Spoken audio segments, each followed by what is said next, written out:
Hello and welcome to the ACSC podcast. This is a new weekly sports content coming every week, probably every Friday. We're going to be aiming for, which is going to be talking about anything to do with sports, probably mainly football, because that's what obviously we're main avid fans of. My co-host.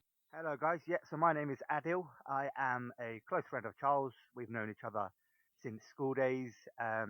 This is something we both are really passionate about. And you know what? We thought now's probably is the right time whilst you're, indoors doing not a lot to get it going and take a real interest and focus towards So it. again, like Dill said, we've known each other for years now, and we've always played with the idea of setting a podcast up, talking about football, because it's all we do every day anyway. So Yeah, it's a chance to share.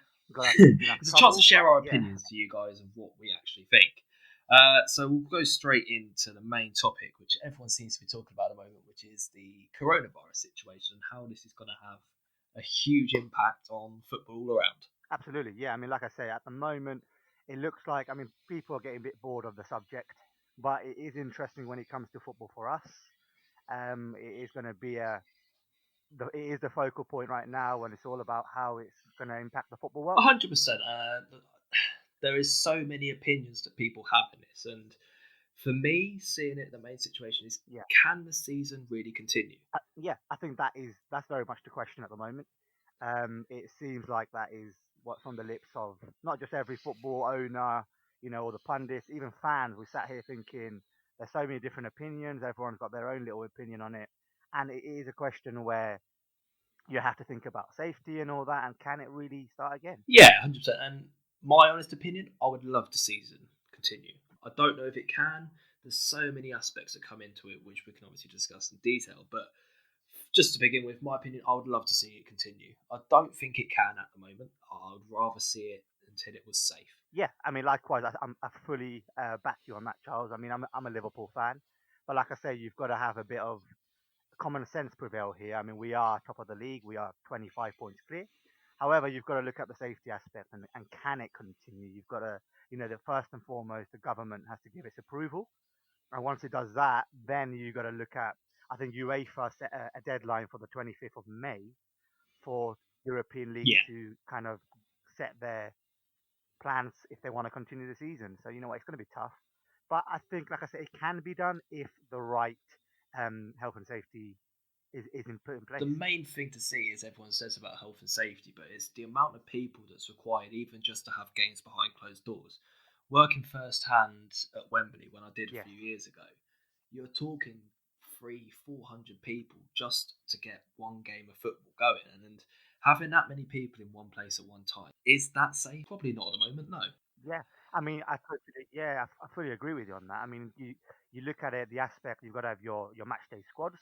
I mean, each club you include the staff, the players. You've got your own club, media.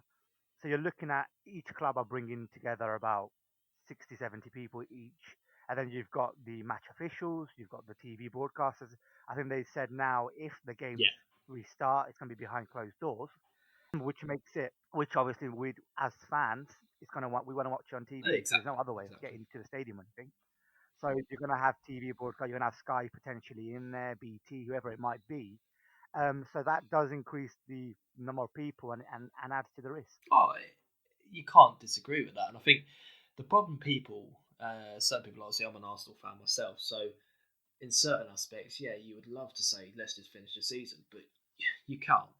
You think of it, the fact that the amount of money that broadcast deals, like you're saying, have still got to look at, Yeah. and Yeah, absolutely. I don't know if clubs can afford to lose. I was seeing some reports saying that they reckon 1 to 2 clubs in the Premier League may be close to going bankrupt if the season does Yeah, not in fact, finish. I watched I followed the Athletic UK, which came out and it's got a few reporters on as well. And I saw a report saying it's potentially two or three quite big Premier League clubs that are really fearing for their safety and survival, really, because you know what, financially, I think they looked at it. I think it would be about what was it, 800 million, or I can't remember how much will be potentially lost. Certain clubs can't afford that. I mean, you look at Yeah, potentially Liverpool right now, Manchester City, Manchester United, who are well, City and Liverpool in terms of they're probably in terms of financial right now, okay. But then you look at teams like even potential like Arsenal. You say, you've not exactly been at the top of your how good Arsenal have been over the year to the last few years. No. You've got a new manager in now. There's even reports that you're willing to accept 30 million for Aubameyang. I mean, if that was last year, you'd be laughing. However, in this market, it almost feels like you need the cash. You sort of think you have to take it, yeah. Well, I was seeing the Arsenal Supporters Trust, who have shareholdings within the club, released a report, I think it was yesterday, and they reckon that it'll be about 142 million lost in matchday revenue only for this season, the remaining games. So to me, if the talk is that if next season is played behind closed doors, Yeah, the amount of money and the impact that's going to have on clubs like us, who we need to spend money to get towards the top four again. yeah, How absolutely. can you justify spending it if you can't Yeah, bring the I money in? totally agree with you on that. I think the way you look at it is, especially like Arsenal. I mean, I've even seen reports of big clubs, Liverpool, being linked with Timo Werner. Um, you know, it's almost laughable now. You think like I personally don't see any big club making any big transfers in this, especially in the window when the season eventually, if it concludes. Realistically, you're going to look at people looking at loans. You're going to look at free agents. You got players that are coming up to the end of their contracts. You'd be surprised. I think there'll be a lot of those players that'd be of Yeah. interest. Adam Lallana being one of them, who suddenly no one really. I mean, as a Liverpool fan, he's had his fair share of good years. It's not been the most best for the last couple. However, the way you look at it is now potentially teams like Leicester, even Arsenal have been linked with Lallana, and you take him I've seen it, yeah, we've been exactly, and you in. take him now because you think about the predicament we're in. He's a player who's, I mean, I think he's just on the wrong side of 30 now, but on a free, on relatively decent wages, he's a player you take. It fits into the way we're buying players. You look at the players like David Luiz we brought in the summer. We're looking to bring in a lot more experienced type players to our squad to help out and nurture the youngsters like Martinelli, Gendouzi, players like that. They need that experience around them. So in a market like that, you're going to see a lot more Yeah, transfers happening like that. Like you're saying with Timo Werner, it's more is the 100%. Yeah, players that happening in this contract situation going on at the moment are players free to move at the 1st of July due to the fact that no one knows if the season's actually going to be finished by the yeah, start of exactly. July. Absolutely. Yeah, I mean, I totally agree with you on that. I think I think even in the Premier League, you've got Willian as well. There's a few players, high profile players, that contract expires on the 1st of July. However, the Premier League hasn't come out and set any sort of plans in terms of will that be extended? Will players have to stay at their clubs until potentially the season's concluded, or would they be free to leave? And then how does that leave someone like Chelsea, who with Willian, who's been quite prominent for them this season? Would that now leave Yeah. them with a player that's gone in July and then potentially playing for another Premier League team to finish the season? It is all up in the air. But like I say, it does. We need some sort of clarification from the Premier League and very soon. Well, I think they're having a meeting tomorrow, I think, and that's a lot of the managers are Yes. tuning in from home. And hopefully, after tomorrow, there might be a bit more clarification. But it's like you're saying, with players and clubs being at disadvantage, the other way to look at it is certain teams like Tottenham, who had a lot of injuries. Kane was out before this whole outbreak. Yeah. Yeah. Rashford at United. Clubs now coming back. From my situation, is it puts them at a better situation than what they Yeah. wasn't. Do people think that's fair? I don't know, but you can't really help that Yeah. situation. Yeah, exactly. I totally agree with you. I mean, Arsenal, by the looks of it, you've played 28 games in the season. You've got a game in hand on Tottenham. Now you're only a point behind them in the league. You're only realistically 7, 8 points off top four. Now, if Spurs didn't have Yeah. Kane for the rest of the season, you'd probably potentially rule them out of that. However, with him potentially coming back now, I'd say they've got more of a chance than you do, and that does put a disadvantage to you guys. But like I said, I think that probably is the least of the worries for the Premier League clubs in terms of finances, which seems like the main thing. It's the finance side of things. I think is a massive gamble for a lot of clubs, and especially for Tottenham, they've just financed the whole new stadium, which has put them into Yeah, millions of pounds of debt. And yeah, absolutely. a situation like this is how the hell are they going to pay it Exactly. back? And then you look at, I think we saw reports just when this coronavirus kind of was built up and started that we saw Harry Kane linked with Manchester United. Now, obviously, there was reports of a 200 million, maybe 150 million pound move to United. But now you look like would Spurs take that? They probably would. Yeah, I'd like to think Spurs would, but it's hard to say. Does Kane want to move? That's a whole topic, some of the conversation that you could have there. Yeah, He needs to move on to bigger things and bigger success, but there's a whole situation with it. It's Tottenham are one of them clubs that you can say it's at the moment very similar to the West Ham situation. They're getting a lot of bad media with the way they're handling this whole coronavirus yeah, situation. yeah. I think you're right. I think we did. I think Tottenham came out as the first big Premier League club, and they furloughed staff, didn't they? And then it Yeah. was shortly followed by Liverpool. And then when Liverpool did it, there was a real bad backlash. In fact, and then there was a Hmm. reverse. So I think we turned around and within a couple of days Yeah. of coming out and saying we're going to furlough staff, Liverpool came around and said, look, we're not doing that. And they reversed it, which is good because you've got that fan feedback that they take on board. And then I think shortly after, I think it was within a week, Tottenham came out and done the same thing. So they did. Spurs have been in the bad light in terms of the way they've dealt with it. Like I said, a lot of clubs have got a lot of uproar from trying to use the government scheme of furlough, which I can understand why Yeah. people seem to think it's such a thing. Clubs with these millions of pounds of worth should not have to furlough staff. But on the other hand, I can also see their aspect of why they're wanting to use it due to the fact that any other major corporation in the UK probably is taking advantage of that situation. So why shouldn't a football club like that be able to take part? It's for their non-playing staff. I can understand Yeah. if they're trying to do it for players, but there's no certainty around their jobs as a non-playing staff that their job is going to be I secure. totally agree with you. I think what that now links into is obviously Matt Hancock, who obviously came out and in terms of the football world, he's got a bit of criticism, and rightly so, in my opinion. Obviously, it felt like when he was speaking in the daily press conference, he spoke about he actually came out and attacked Premier League footballers as by themselves. I mean, he came out and said they should do their bit, didn't he? And that for me Yeah. is you'd be surprised the amount of Premier League footballers that already do so much for charity and things in the background, and for him to potentially come out and attack them. And I believe, if I'm right in saying this, I might be wrong. I don't think he's taken any sort of pay cut himself yet, apart from promise that he'll be working day and night. And to be honest, just because they earn the money, that's not. It doesn't justify them to potentially lose out on so much of their wages.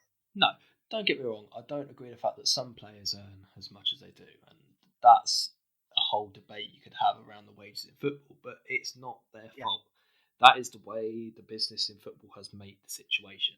A player shouldn't be demanded to take a wage cut if you're not seeing any other aspects. And people like within government, where Matt Hancock is there saying, "Oh, I'm working day and night," blah blah blah. In a situation like this, as a government person, that is what you should be expected to do. exactly. I totally agree with you. I think we saw Richard Branson, who's obviously coming to the limelight with Virgin, and he's obviously a well-known billionaire, and he's put his staff on furlough, and then there's no mention if you listen to the government briefings when there's a question about Richard Branson, Matt Hancock seems to shy away from it and doesn't actually answer him. It's almost like they've got some sort of protection where something's been said or whatever, and they're immune from criticism. Yeah, because it's in the business, but then when it's to do with things like football, it's open ground to try and take apart clubs, etc., and players, and that stigma should not be there within Yeah, football. no, I totally agree with you. In terms of back to the Premier League, I mean, what we look at the situation in the league at the moment, I think if they were to, I think the null and void situation due to the finances, I don't see null and void potentially happening. That's my personal point of view. I think Can't see it no, happening. yeah, I just don't see null and void. Like what I see is, I think people have talked about potentially next season, but I think I've seen a lot of people who say that. But then what I don't understand is, if you're in a current season now, you want to conclude your current season, and then whatever's next or whatever next season, even the next season has to start in summer next year. So be it.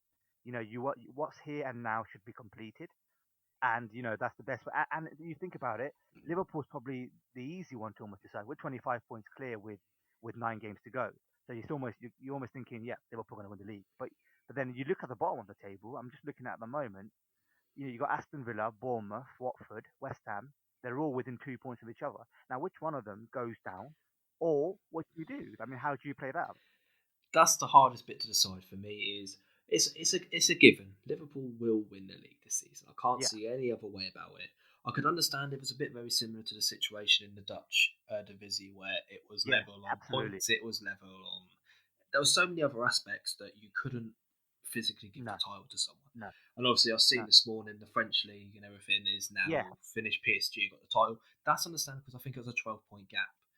exactly, exactly. With your terms, you can't. It's how do you clear up Europa League spots, the European football in general, Yeah, yeah, relegation. That's where it's going to get tricky, and I think that's where you're going to have a lot of legalities come into it. Like you said, if they decide to go with, I think the French table is the table is finished as it is. You're going to have yeah. teams. You're saying like Villa, Norwich. They're going to be saying, so how have you come to that decision? And I think regardless, whatever way they go about it, there's going to be Yeah, uproar. well, exactly that. I mean, obviously, I saw the reports coming out this morning. Not reports, it's actually been confirmed, where Macron, the president of France, came out and said all of football and all of sporting major events will have to be ended. And obviously, League One Yeah, in French have obviously have stopped their league, and PSG be given the title. However, I yeah, mean, we've all heard of the football villain Aulas, the Lyon owner, who's come out and said he's proposing like they do like a playoff to determine certain aspects of the league. I feel like the leagues, even the Eredivisie in Holland, who have come out and finished their season. If you now look into it, there's a lot of teams, and there's a lot of legality now being brought into it, and there'll be a lot of cases now, and there'll be a lot of things going against it. So they've done it. However, I do see a reversal potentially happening. I think the problem is if they then go back on their word, is are they giving in to clubs making the decisions now? At the end of the day, the FA is meant to be Yeah, the governing body. You may not like the decision, but that is where it's coming from. This is what we're waiting for the advice. And as much as I hate to say it, I think whatever way they go, yeah, personally, my opinion, I think it should be done as it is now. I can't see how I saw one other idea was that you go back to where it was the halfway point in the season. I don't get how that's fair because all the games have happened since. You're making them irrelevant. I don't get how it's as unfair it is to say absolutely. it should Yeah, be done on the yeah. fact that the games has finished as it Yeah, is now. that's a fair valid point. I think there's another thing I saw, which was, in my opinion, the fairest way if you were to conclude the season, is points per game. Now, up until 28 games, but the thing is, you say, I think you just mentioned now, you said up until now, but then you look at it. I'm just looking at the table where you know, you've got Wolverhampton Wanderers and Manchester United who are on 29 games, and then Sheffield United have played 28, and Arsenal played Mm-hmm. 28. So you guys have played a game less, whereas some teams have played a game more. Exactly. So how do you go off right now? Then that means you could have won that game, and that could have potentially put you Could have above been a Spurs. disadvantage. Yeah, no, Exactly. And 100%. you've got that game in hand over Spurs, and Arsenal and Spurs have always had that rivalry, and you'll always will. Now, if you win your game in hand, you go above them. And then potentially, if you won that Yeah, game in hand, that's the season concluded. You can have that laugh that you finish above Spurs again, whatever it may be. Or on the other side, you could potentially lose or draw it, and you finish below them. But if you finish it right here and now, then people will be like, "Well, we've played a game less than you. So how are you allowed it's to?" inconclusive. Exactly. That's where we say finish it right now is hard. But the points per game is probably the fairest way if you were to conclude it. But then again, the way I see it, Leeds and potentially West Brom in the Championship. Leeds have been, I think they're a club that's almost cursed. The last 3, 4 years have tried to come up Premier League, and they've, almost collapsed near the latter stage of the season. Whereas now, potentially this season, you're looking at thinking, you know what, from my point of view, I think they would have come up if it was concluded. Now, do you now say they're not coming up? I saw another proposal which seemed like a good one, is that you'd, if you were to conclude the season, you'd give Liverpool the title because Yeah. that's the obvious one. That's the one out of every decision where you think, I can't see it going any other way. I can't see how yeah, Liverpool no, cannot be give it given a a try. title. Yeah, I mean, like I said, the thing is, I'm a Liverpool fan, so I'd want it. I mean, you wait 30 years for it.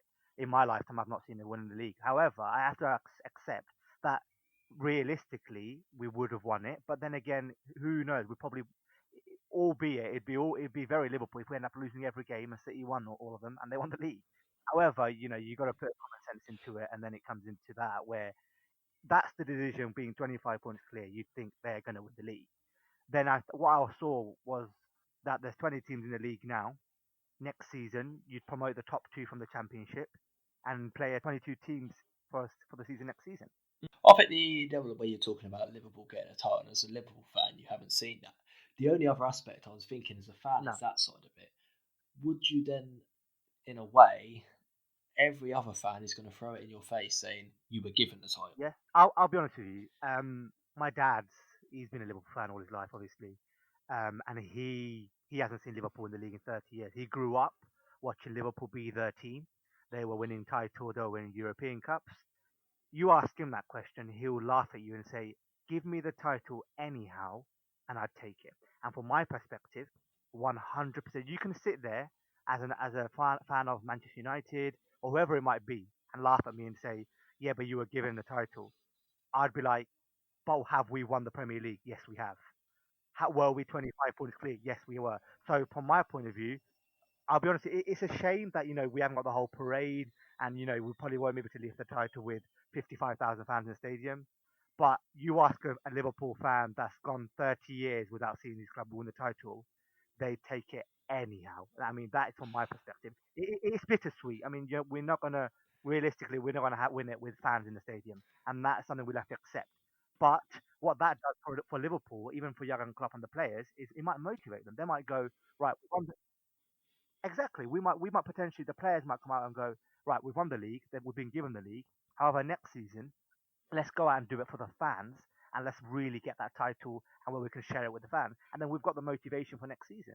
We've seen over the years where many Premier League, I think in the last 4 or 5 years, obviously Man City won it back to back, but before then there was Yeah. a different winner every year, wasn't it? So you teams after when they win the league, they kind of lose that bit of bite. However, with this going on now with Liverpool, maybe we'll still have that hunger. We'll still have the determination to go and win the title next season. So there's positive as well as negatives.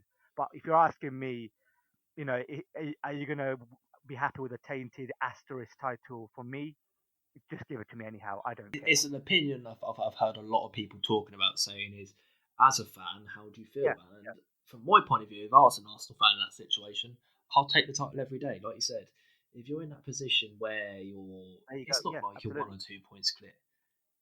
You've walked the league this season, and there's a few No. games I've seen where, yeah, the Wolves game they gave you a very very good game, very close, but a lot of the games you've Absolutely. been Yeah, comfortable. yeah, yeah. Yeah, I mean, you're totally right in that. In terms of where this season you've seen the club just grind it one way or another. I've seen Liverpool and there's been VAR decisions which have gone against us, but there's also been some that have favoured us, and that's happened to every club.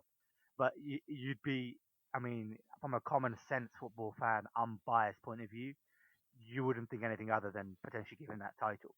Um, but in terms of the how to how do you celebrate it? How do we get given it? It is another story, That's to be the honest, thing, like you're isn't it? saying, it's in a way, like you said, it's the Liverpool way of things to happen. It wouldn't happen to any other Yeah, team but yourselves, and I think it would motivate the players a lot yeah, more to try and succeed and want to bring the Premier League home to Liverpool, where 55,000 fans will be in a stadium. You'll have a massive parade after. That is what football is about. It's about giving success to people like yourself, us who love football and share that passion yeah. No, with I totally everyone agree else. with you. You've got especially in Liverpool, it's a working class city. People are putting their wages into season tickets, which don't come cheap anymore. I mean, Arsenal for many years have had season tickets that are extortionate prices. So fans have given their life and soul into football, and that's the rewards, and that's what you want to give back to them. So I totally agree with you in that. Is that you want to share it with the fans in the stadium? Yeah, I think it's an interesting thing. I've seen something, I think it was Connor Cody from Wolves, where he was saying the last game I think they played when it was behind closed door against Olympiacos, where it was saying it was nowhere near the same due to the fact you have no atmosphere in the ground. And I think for a lot of players now, as Hmm. much as they want to come back and play football, it's is it worth it more than Is anything? it the same? It's don't get me wrong, they're paid to do a job, but when it's not no atmosphere, there's no nothing, that it's not the same. It takes away. It takes, yeah, of course, it takes away that good feel factor. I mean, do you celebrate a goal and run to the stands? No, you don't. Do you knee slide in front of the corner flag for what? I mean, to who? To the cameraman? So you lose an aspect of it. But however, the way I think I saw the Premier League put a proposal saying there was potentially, if they were to start the season again, they'd play like sounds and noises to try and make an atmosphere. However, obviously, the more recent reports is that they're looking at neutral venues. I think Twickenham was one of them that was sounded out by the Premier League, um, like a World Cup style. So potentially you'll have, maybe 3, 4 stadiums. You'd look at maybe Wembley. You'd look at Twickenham. Maybe you'd also look at a couple of London stadiums, or even like Birmingham. You'd have to pick an area, have The one three, I four saw was in stadiums, the and Midlands, try so I and think it was conclude the mainly going to season. be Villa Park. The King Power Stadium was one of Yeah. them that was talked about as well. And that idea, I think, yes, could work, But then, but do you say you just mentioned Villa Park? So when Aston Villa play, do they play all their games at home? Do you see what I mean? So you look at Aston Villa. Aston Villa are sitting in 19th position in the Premier League. They've got a game in hand. If they win their game in hand, they would move out of the relegation zone and put Watford in it. Aston Villa, if you're saying is what potentially one of the stadiums that could be an approved stadium, they have, even though there'll be no fans, it's a massive advantage. Teams like Bournemouth, Watford, West Ham, Brighton will all turn around and go, hold on, we are not doing that. No chance. We're in a relegation battle with them, and they get to play their games all at home. there is So, so many again, that open-ended causes problems another to try problem, and come opens out of a another can of situation worms. like this. It's not just like everyone seems to think the basics. There is so much going on behind the scenes. I guarantee you now, people within the Premier League directory who probably have this headache 24/7 trying to work a way out of Yeah. this situation. Yeah, I mean, I think the headaches that you got the CEO, you've got all the football people within the football teams. It is an absolute dilemma, which you'd look at it and go, hopefully you can just shut it all down, but it doesn't work like that, unfortunately. I think the finances don't allow that. Like I say, if in an ideal world you'd close everything down, and then until it's fully safe to do so, until we've got a vaccine, we can play again. However, what that'd do is potentially liquidate 2 or 3 Premier League teams. And then how does that leave the Premier League next season? How does that leave the football, from going forward? So there's a problem there in terms of if you were to just conclude it, and it is a really difficult one for the football people to And I work think out. the other side of it is, like you're saying there, can shut everything down until there's a vaccine, but there's talk the vaccine won't be here for 18 months.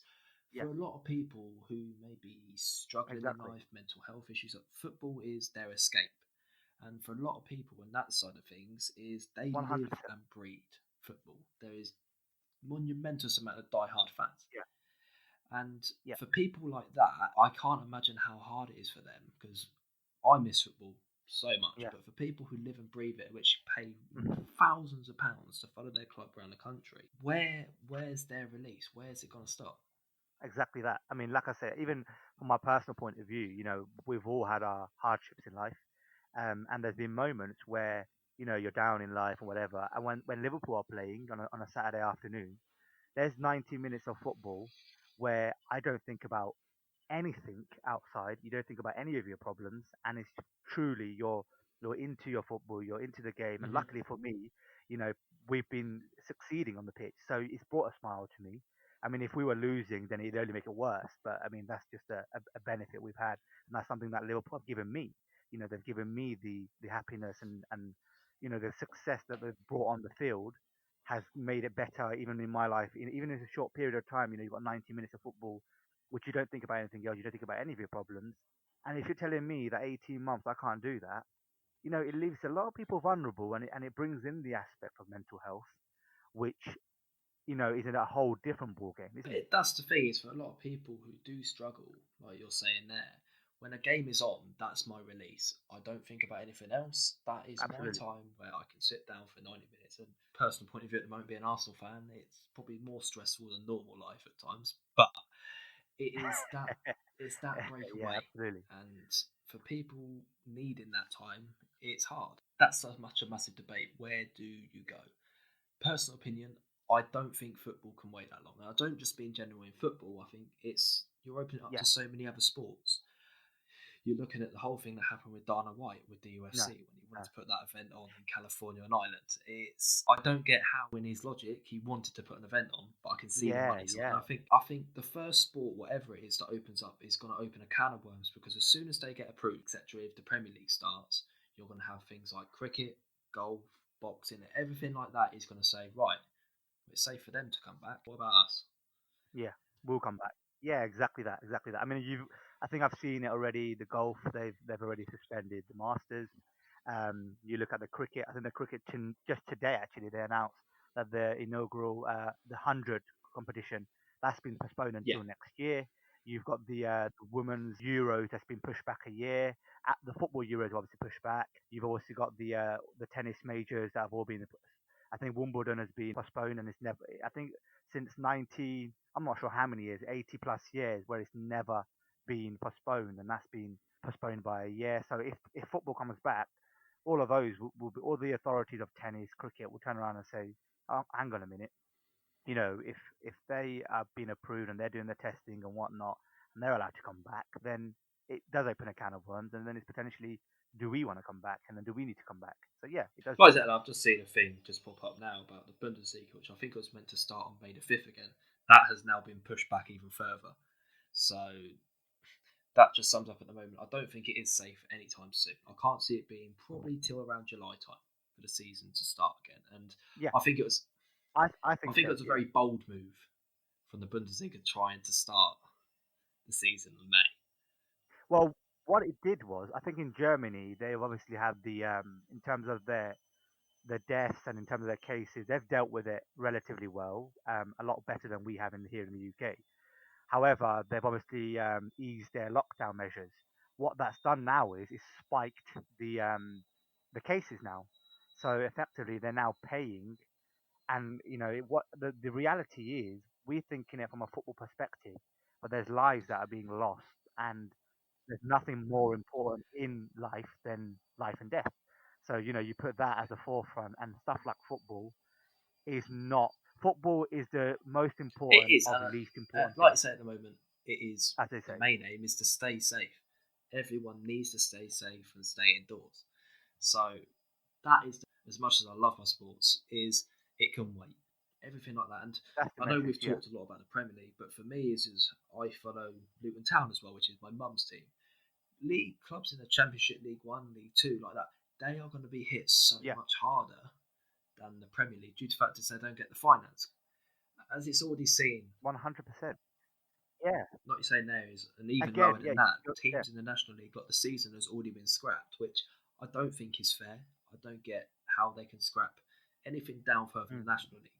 Even No, for no, teams around here, I know within the Bicester where I live in the area, little Sunday league teams who don't make money, but that is a way of release. Having their leagues cancelled is huge. So yeah, yeah. I totally agree with you. Yeah, I mean, I obviously live in Milton Keynes, where well, we've got the MK Dons, a very in criticism club who's been in the media with the whole Wimbledon situation. But we've got a stadium here, which was a UEFA approved stadium, which holds around 33,000 fans. It can, not that he fills it up every week, which it doesn't. But then Pete Winkelman came out and said they're probably going to be okay. Realistically, I think that's just yeah, him covering the cracks. How do you maintain a stadium of 32,000? Well, if you see the MK Dons Stadium, a very state of the art stadium, a club who's in League One and who are actually fighting relegation, it puts them in a big problem, and it puts them in a situation where can they come out of it, and what happens to and the that's club? the big thing is there's so many clubs I see down there. Like the MK Dons facilities is to me it's a ground fit for a Premier League team. So like you're saying, for a team in League One fighting relegation, 100%. I Yeah. don't understand how he's coming out and saying they'll be okay. I don't know how any team at the moment can say they're going to be okay in this situation because there's so much uncertainty around it. Personally, I don't even think even in the Premier League, we've obviously got the big teams. I don't think there's certainty from any club to say, yeah, we're going to be absolutely fine. It's no guarantee of sustainability for any No, club. there is no. There is so much uncertainty at the moment. I don't think any club is safe. I don't think there's any real answer in this situation until this is all cleared up. You're put more than anything. Yeah, I think no, there's going I to be a totally new agree. norm now. Football will be changed forever from this. Where do you go I from think personally, what it does, it potentially humbles footballers. It humbles us, the fans. You've got to appreciate the way everything we've liked in the game. We'll have to we'll be humbled from it, and it change people's perspective moving forward. I 100%. 100% agree with that. So I think for today, I think we've talked more than enough about this coronavirus situation, which, yes, but you hear enough about it 24/7 as it is. So I think we'll wrap it up for today. Thank you everyone for listening to the first podcast. We're hopefully going to be aiming to do one a week. This one, I'm hopefully having this out for Friday 6 p.m, which will be the 1st of May. And we'll go forward from there. So if there's anything you would love to hear us discuss, any of your favourite teams, any favourite moments, message us on our Facebook, Twitter, or Instagram. Let us know, and we're more than willing to talk about it. I'll put links out and I'll share them for everyone, so everyone's got the information. Yeah. So, from myself for now, thank you very much for listening, and please, everyone, stay safe. Yeah. Stay safe, everyone. Take care. Thank you very much.